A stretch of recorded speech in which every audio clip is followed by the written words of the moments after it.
Hi అండి, welcome back to crazy Munni వంటలు. అందరూ బాగున్నారండి? నేనైతే చాలా బాగున్నాను. ఇవాళ మన కర్రీ అయితే మునక్కాయ పప్పుచారండి. చూడండి, మునక్కాయ పప్పుచారు. లేట్ చేయకుండా అయితే వీడియోలోకి వెళ్ళిపోదాం. ముందుగా అయితే ఆయిల్ వేసేసుకుందామండి. చూడండి, నేనైతే 2 స్పూన్స్ అయితే ఆయిల్ వేసేసుకున్నాను. మునక్కాయ పప్పుచారు కదండి. వాళ్ళ మంది తమ్మాయిలు చూసే ఉంటారండి. అసలు పప్పు అయితే అదిరిపోయింది, చాలా బాగా వచ్చిందండి. 2 స్పూన్స్ అయితే ఆయిల్ వేసేసుకున్నాను. కావాల్సిన పదార్థాలు కూడా కీరదోసకాయ ముక్కలు 4 వేసుకున్నానండి. ఆనియన్స్, మునక్కాయలండి, వంకాయలు, టమాటాలు. ఇంట్లో కొత్తిమీర ఉంట కూడా తీసేసుకోండి, మా ఇంట్లో లేదు. పచ్చిమిరకాయలు కూడా 2 యాడ్ చేసుకుందామండి. ప్లేస్ లేదని పెట్టలేదు ప్లేట్లో. ముందుగా అయితే మునక్కాయలు వేసేసుకొని ఫ్రై చేసేసుకుందామండి. మునక్కాయలను ఆనియన్స్ వేసేసుకుందాం.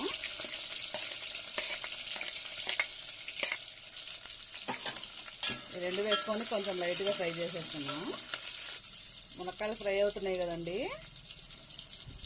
మనమైతే కీరదోసకాయ ముక్కలను ఆనియన్స్ కీరదోసకాయ ముక్కలు వేసేసుకున్నాం. టమాటోస్ కూడా వేసేసుకున్నాం. ఇవి కూడా కొంచెం మగ్గనివ్వాలండి. అవి 2 కూడా మగ్గిన తర్వాత మనం పచ్చిమిరకాయలు కూడా వంకాయలు కూడా వేసేసుకున్నామండి. ఇవి కూడా కొంచెం మగ్గాలండి. కొంచెం మనం మగ్గినట్టు ఉండాలి. చూడండి, లైట్గా ఫ్రై అవుతున్నాయి చూడండి. మనం పసుపు యాడ్ చేసుకున్నామండి. పసుపు కొంచెం 1/2 స్పూన్ ఇందులోనే యాడ్ చేసేసుకున్నాం. చూడండి, 1/2 స్పూన్ పసుపు. తర్వాత అయితే మనం సాల్ట్ కూడా యాడ్ చేసేసుకున్నాము.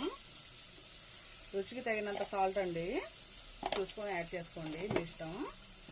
యాడ్ చేసేసుకొని బాగా కలిపేసుకున్నామండి. చూడండి, బాగా ఫ్రై అయిపోయాయి కదండి అన్నీ. మనమైతే చింతపండు ఉంది కదండి, చింతపండు నానబెట్టుకోవాలండి ముందుగానే. మనం చింతపండు పులుసు పోసేసుకుందాం. పుల్లగా తింటే కొంచెం ఎక్కువ వేసుకోండి, లేదా తక్కువ తినాలనుకో తక్కువనే వేసుకోండి. నాకైతే చింతపండు పులుసు కొంచెం పులుపుగా ఉంది కాబట్టి నేను ఇంకొంచెం వాటర్ యాడ్ చేస్తున్నాను అండి. పప్పుచారు కదండి, వాటర్ యాడ్ చేసుకోవాలి. కొంచెం కాసేపు మగ్గనివ్వాలండి, ఇది బాగా ఉడికిపోవాలి.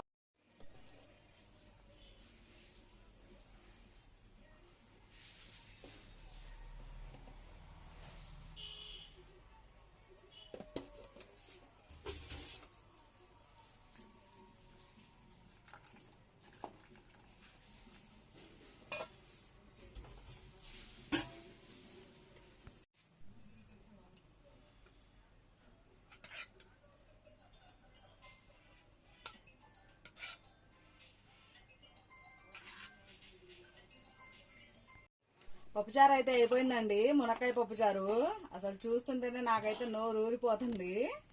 Thanks for watching my videos అండి. సబ్స్క్రైబ్ చేసేసుకోండి, షేర్ చేయండి, లైక్ చేయండి. వీడియోస్ చూస్తున్నారులే కానీ మీరు సబ్స్క్రైబ్ అయితే చేసేసుకోవట్లేదండి. Please watch my videos. Thank you so much. మనమైతే ఇంకా లాస్ట్కి అయితే ఒకటైతే యాడ్ చేసేసుకోవాలండి. మీరు పప్పుచారు అంతా చూస్తే కూడా అర్థమైద్ది. కరివేపాకు యాడ్ చేయలేదండి నేను అస్సలు. చాలా మంది తాలింపులో యాడ్ చేసుకుంటారు కదండి, అలాగైతే వద్దండి.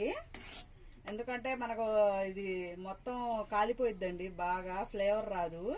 మనం పప్పుచారు మొత్తం ఉడికిన తర్వాత అయితే మనం వేస్తే కరివేపాకు ఫ్లేవర్ అయితే పప్పుచారులో బాగా తెలిసిద్దండి. ఓకేనండి, బాయ్.